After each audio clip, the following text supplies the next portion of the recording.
Konnichiwa from BA. This is a Rorschach Japan update from the 18th of September 2025.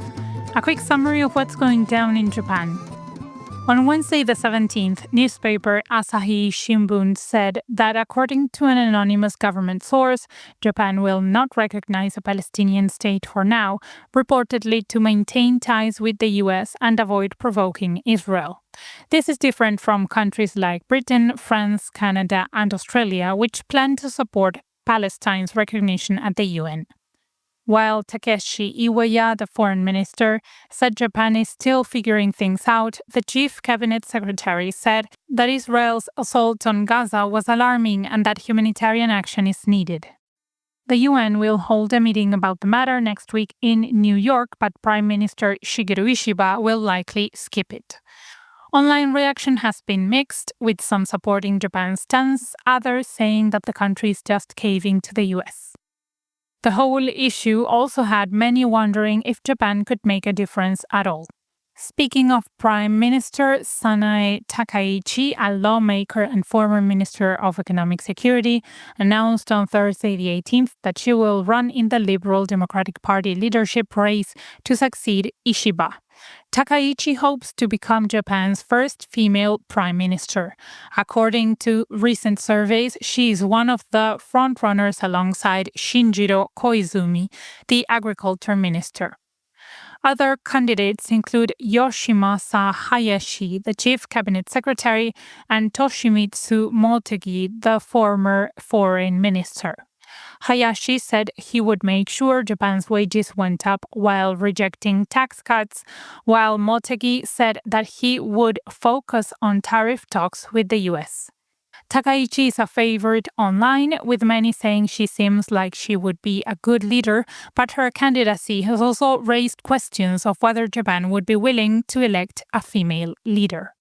In business news, the US began imposing a 15% tariff on Japanese cars and auto parts on Tuesday the 16th, replacing the 25% tariff that Trump imposed in April. Even though this is much lower than before, it's still quite a bit higher than it was under the previous US President, Joe Biden. Many car makers in Japan said that the tariffs will hurt profits and are exploring ways to stay competitive in the US market, which is a big player in the international auto industry. Speaking of tariffs, some online are suggesting that Japan should put tariffs on matcha, while global demand and prices both shoot up.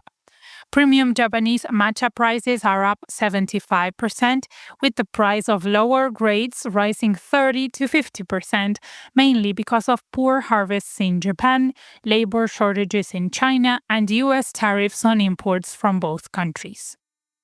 People used to see China as a source of lower quality matcha, but its production is getting much better and it's gaining more buyers, including companies like Starbucks. Rising costs may push consumers toward alternatives like roast barley leaves or hojicha, though matcha has a strong place in rituals and is seen as a healthy drink option.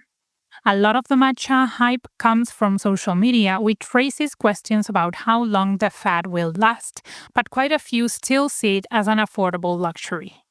In other news, a moderate earthquake of magnitude 5 hit Suwanosejima, an island in southern Japan, on Wednesday the 17th. The meteorological agency detected 34 more earthquakes between then and Thursday the 18th, most of which were magnitude 3 or less, but they warned that there might be another magnitude 5 earthquake next week and to be careful of falling rocks and landslides. Japan and Brazil representatives met on Monday the 15th at the first ministerial meeting on sustainable fuels in Osaka, Western Japan. There, ministers from over 30 countries and international organizations discussed promoting biofuels, hydrogen, and other low-carbon options, saying that both public governments and private companies need to work together to spread the use of green energy. One important topic was creating more sustainable fuels for vehicles, such as hybrids, and making individual plans for each country. Japan and Brazil in particular said they should set a goal to quadruple global annual use of sustainable fuels by 2035. The Osaka meeting's outcomes will be presented at the UN Climate Change Conference in Brazil this November. In an update to a story from a show from last year, prosecutors plan to indict Masanori Hirabaru for the December 2024 fatal stabbing of a 15-year-old girl at a McDonald's in Kita-Kyushu, southern Japan. Police had Hirabaru undergo psychiatric evaluations, which found that although his mental problems influenced his actions, he was still able to at least partly tell right from wrong.